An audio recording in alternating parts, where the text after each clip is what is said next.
Vamos falar sobre amor próprio? Como está a sua autopercepção? Eu sou Bruno Borges Queiroz, host do Ponto de Vista. Eu sou Maíra Real, host no Ponto de Vista. E eu sou Gisela Batista, também host no Ponto de Vista. Quando falamos sobre amor próprio, qual a nossa percepção? Será que esse é um amor importante? Como ele faz, né, e como ele atua nas minhas relações? Então eu pergunto para vocês, como é isso, né? Quando alguém fala sobre a importância de se amar, é possível darmos aquilo que nós não temos, aquilo que nós não vivenciamos?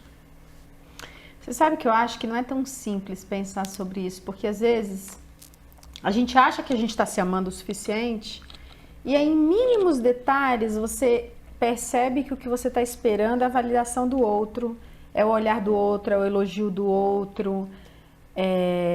Mulher, por exemplo, a questão com o corpo, né? Então, às vezes você fala assim, bom, não, eu tô super bem, tô resolvida, tô feliz. Mas aí você se sente, né, vulnerável. No momento que você se sente vulnerável, você já espera que o outro te reforce algo. E se ele não reforça algo, na mesma hora, por vergonha, a gente toma as piores atitudes contra nós mesmos. A gente já vai e parte para fazer coisas que nos machucam porque a gente não conseguiu aquela validação. E é paradoxal você dizer isso, né? Porque a gente pensa em amor próprio, mas eu delego para o outro essa validação, né? Muitas vezes. Ao invés de assumir e reconhecer que cabe a mim, né? É como eu me percebo, como eu me vejo.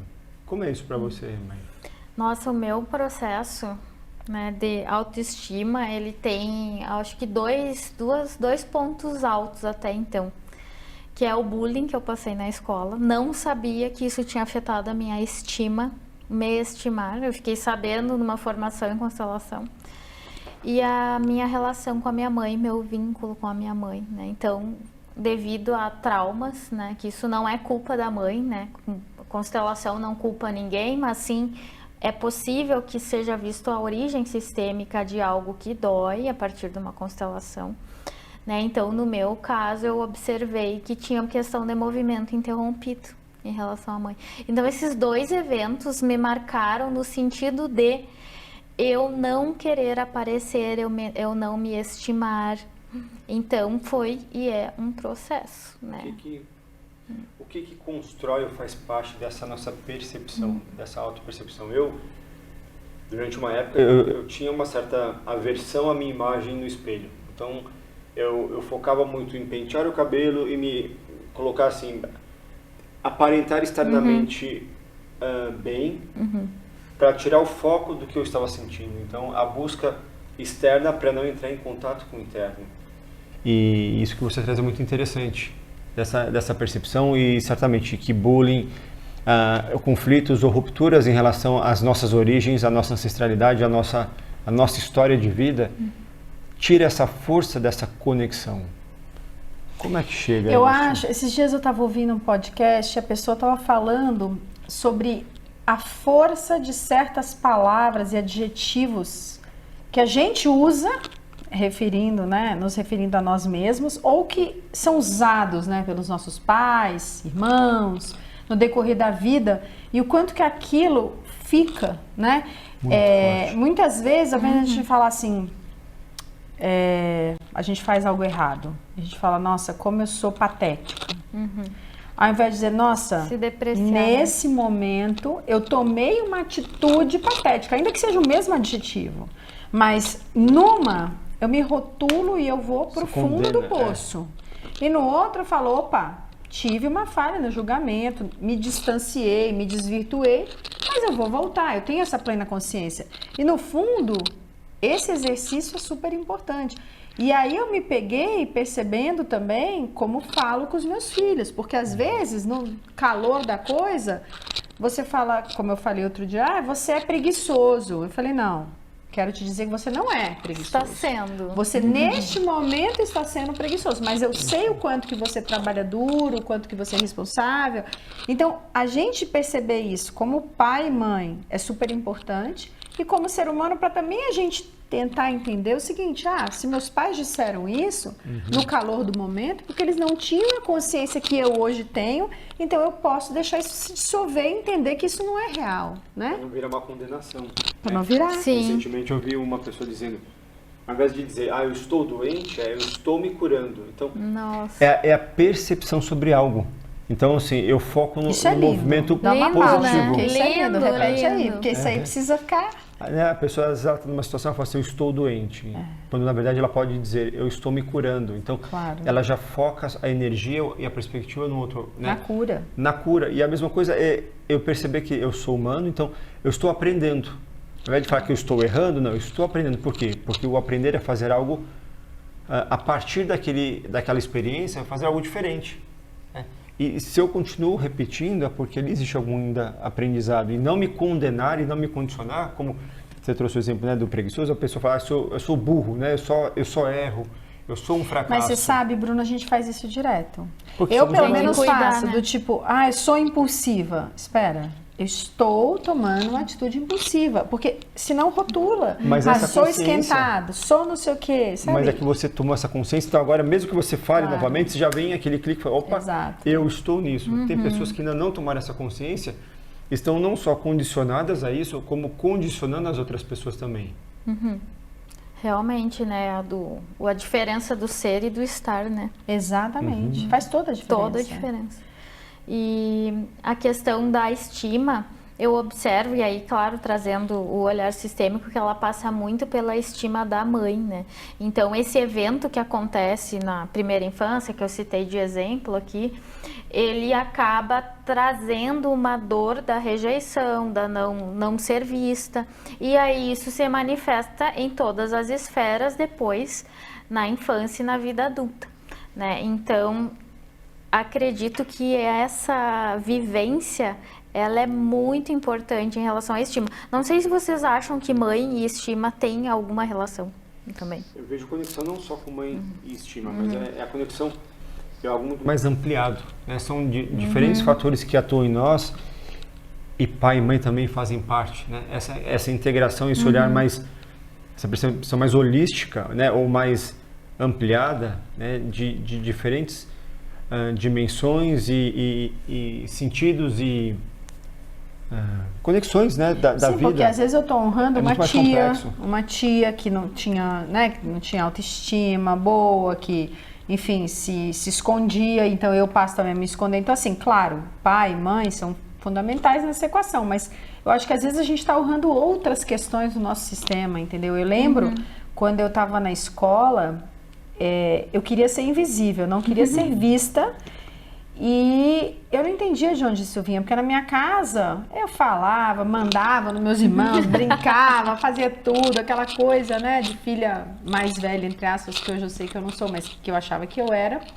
E aí, na escola, eu queria sempre colocar meu cabelo para trás, assim, escondido, eu ia quieta, muda, calada.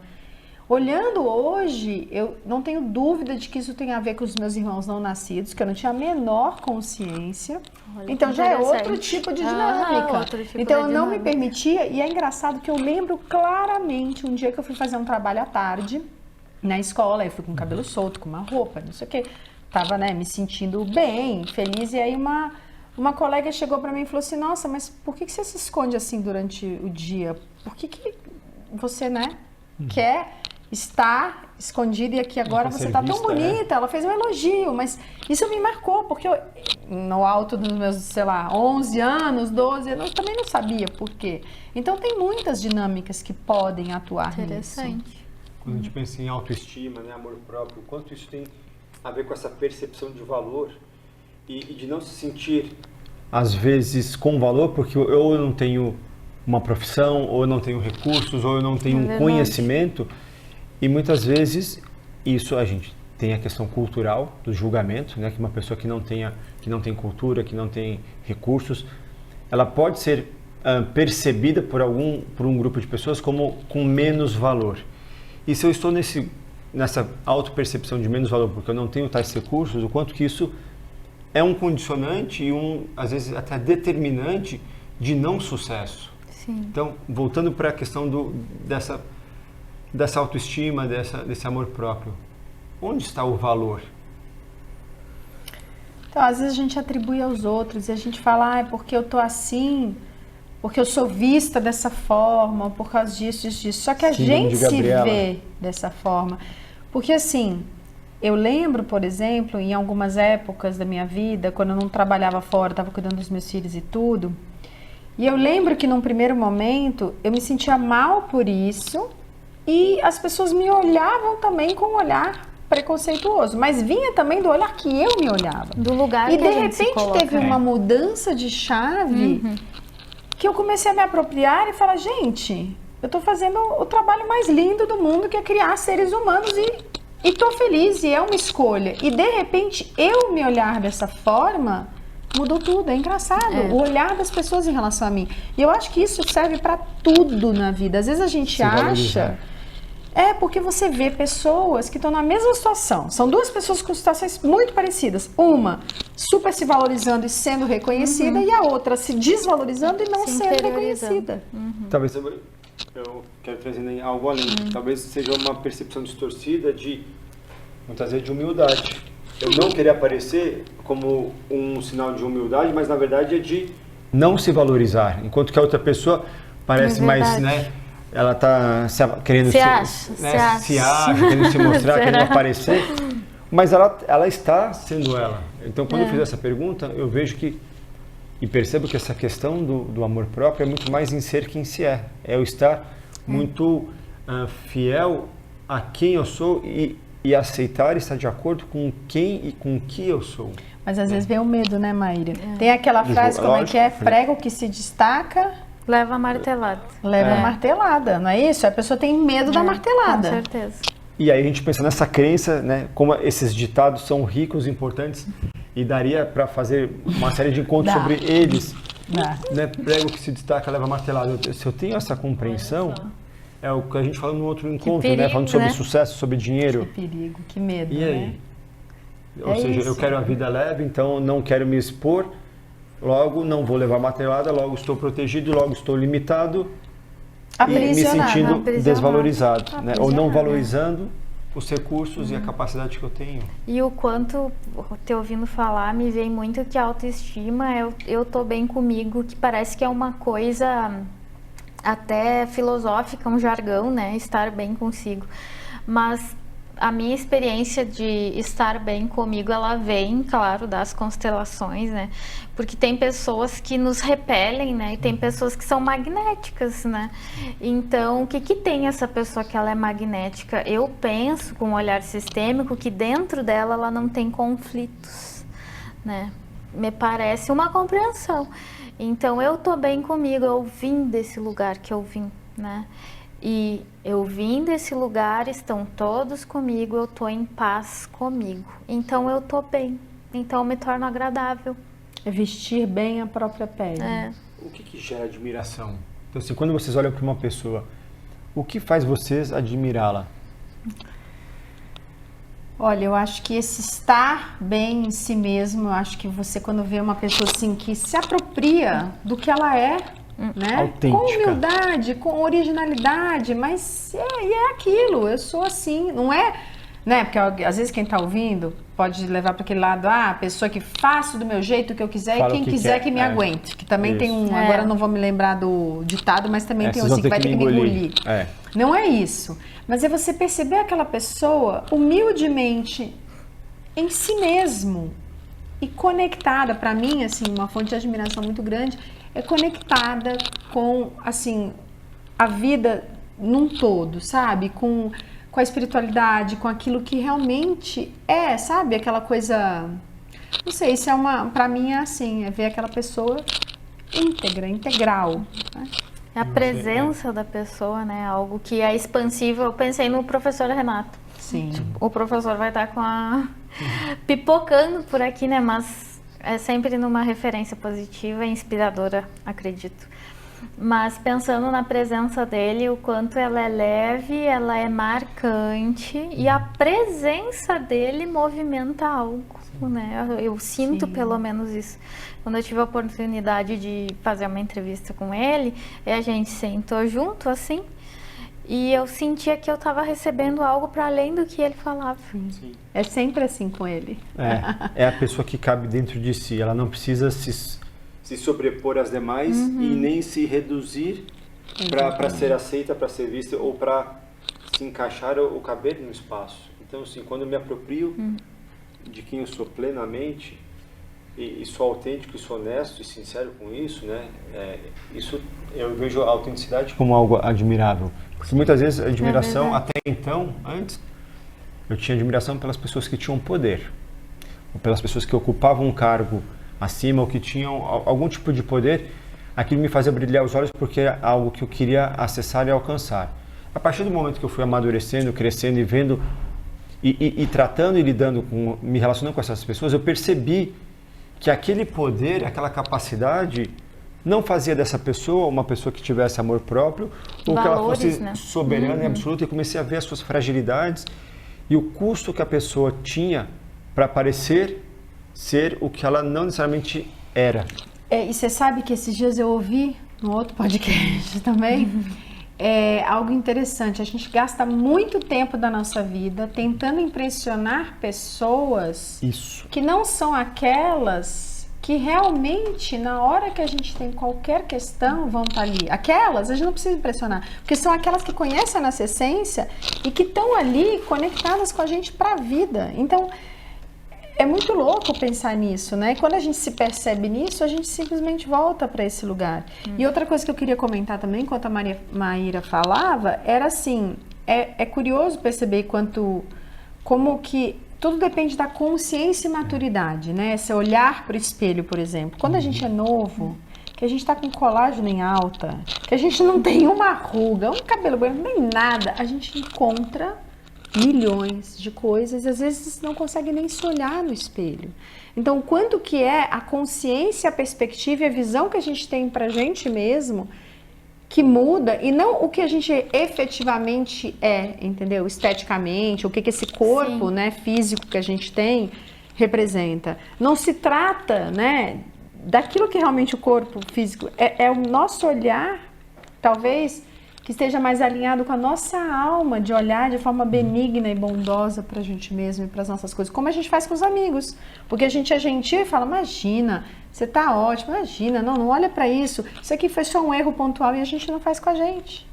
Essa busca pela perfeição, o não ser gentil, né, com nós mesmos, e esse condicionamento, né, de eu, às vezes, estar muito mais apegado àquilo que eu não sou, que eu não tenho, que me falta, ou que eu já não existe mais. Então, ao invés de valorizar o novo, o que está se mostrando, se apresentando, eu ainda estou apegado mesmo, não querendo soltar, né, aquilo que já foi, né, para deixar que o novo venha. Sim. E todas essas questões, elas é de dentro para fora, né? Mas também é de fora para dentro, porque eu acredito que quando a gente assume a nossa beleza, né, isso também faz parte da estima, né? Eu vi essa frase, inclusive, da Sophie falando para a Simone Arrojo, né? Qual foi a frase da Sophie? Você precisa assumir a sua beleza. Aquilo foi tão impactante para mim que eu chorei. E eu pensei o quanto, muitas vezes, eu me coloco num lugar menor. Isso é ser diminuir. Isso também fala sobre falsa modéstia, num olhar mais aprofundado. E eu quero trazer até um outro ponto, principalmente agora em relação à beleza, né? Tanto de homens como e principalmente de mulheres. O quanto que às vezes a beleza ela é associada a uma superficialidade. Então, se a pessoa bonita, culturalmente, é como assim, a vida abre as portas para a pessoa que é bonita. Então, ela não precisa se esforçar tanto. Muitas vezes ela não é tão reconhecida e valorizada nos seus méritos, porque ela já é bonita por natureza e como se isso já bastasse. Então tira dela o mérito das conquistas e a frustração, talvez, né, de precisar, talvez, ir pelo caminho de se esconder ou de, talvez, limitar essa beleza natural para não ser julgada, não ser desconsiderada ou não ser super e sobrevalorizada, né? Acho que supervalorizada, porque por ela ter beleza física, ela deve ser perfeita. Então, de repente, como ela se percebe humana e com falhas, mas espera aí, você não é tão linda ou tão lindo, você é humano, você tem emoções, fragilidades, né? É sensível. Como é que é isso? Se colocar vulnerável diante da vida, né? Como é difícil para todo mundo, né? A gente às vezes acha que já se colocou o suficiente, às vezes a gente acha que a gente já deu passos, e aí você vem uma situação onde você está exposta, e aí vem de novo, né, uma questão. Então, concordo com você, né, assim, não só em relação à beleza, mas em muitas coisas. Uma pessoa extremamente inteligente, que às vezes ela se segura e se retrai, porque mostrar a inteligência pode parecer arrogância. É tão louco isso, muito, né? Como que o ser humano ele vai vendo as suas habilidades, as suas, enfim, as suas seus assets, né? Tipo, e vai se murchando, se recolhendo, muitas vezes em função desse medo. Que aí a gente volta para aquele ditado: prego que se destaca leva martelada. Valorizar, né, quem se é, e não fazer disso mais ou menos, né? E sim, pode ser que pessoas não olhem com bons olhos, isso vire julgamento, atraia talvez inveja. Eu tô lembrando de uma frase, porque assim, eu, de maneira geral, assim, eu gosto de sorrir. Eu acho que quando você sorri, você traz sua alma junto e você chega num lugar sorrindo e tudo. E claro que isso chama a atenção, né? E eu já ouvi uma vez, mas por que você está sorrindo? O que aconteceu para você estar sorrindo? Eu falo, gente, é tão louco isso, né? Você tá numa coisa tão espontânea e aí isso te retrai de alguma forma. Nossa, será que as pessoas estão pensando que eu estou sorrindo para alguma coisa? Então, assim, a gente tem que sempre se centrar, estar alinhado com a sua alma, ser gentil consigo mesmo e estar na sua essência. E o outro a gente deixa com o outro que é dele, né? Eu acho que essa é sempre a busca, não é, Maíra? Eu lembro que quando eu fiz a minha transição de carreira e vou ir para o digital, vou fazer live, aí eu tenho que desenvolver a minha comunicação. A primeira coisa num curso de comunicação é: você só passa confiança se você não tá lendo. Pensei, gente, eu sou metódica.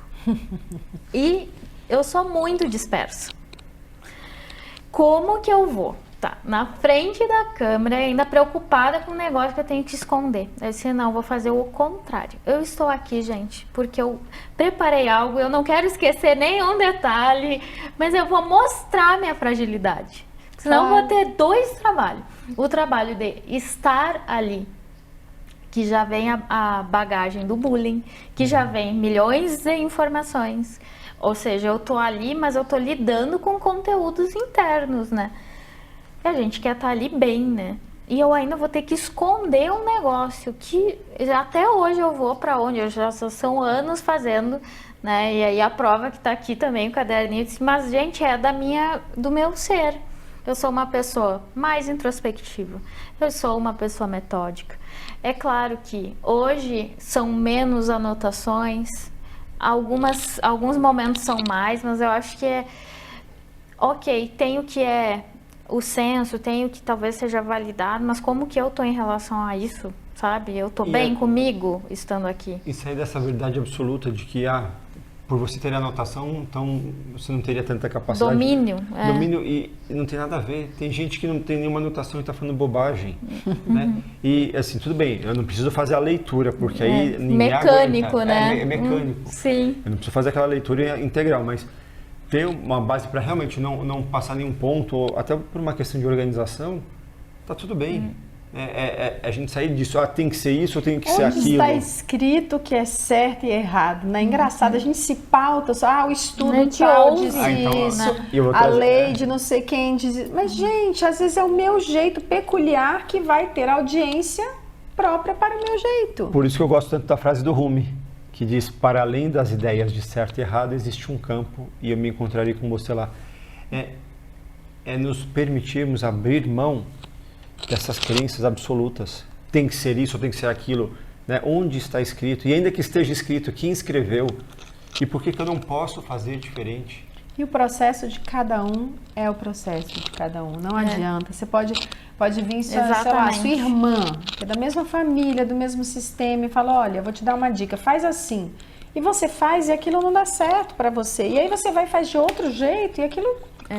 dá super certo. Então, a gente precisa, né, parar de ficar colocando tudo em caixinhas, assim, assado. Essa coisa mesmo de live, eu lembro quando eu comecei a fazer, ou gravar vídeo, Eu falei, gente, pra mim, se eu não, assim, você fala uma coisa errada, eu corrijo ali, continuo. E ali tá meu vídeo, eu não vou editar, não vou tirar, porque pra mim, Gisela, funciona assim. É assim que eu faço, me sinto bem fazendo, é como eu gosto. Agora, se o outro faz diferente, tá tudo certo, né? Eu já tive uma experiência diferente, né? De a cada erro, a cada latido de cachorro ou buzina de carro, eu parava o vídeo. Então já aconteceu de eu gravar, não é uma brincadeira, quase 100 vídeos para uma fala curta de 2, 3 minutos.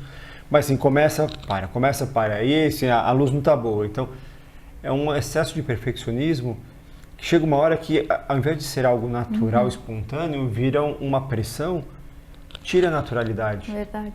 Agora, olha o esforço de parecer ou querer ser perfeito em algo que é sobre ser humano. Eu tenho observado, essa semana passada eu pensei que ainda estamos sedentos por pessoas que sejam normais, comuns. Sim. Que não esteja no perfeito. Ainda estamos sedentos por isso. Sim. Por pessoas mais espontâneas dentro do seu jeito, sabe?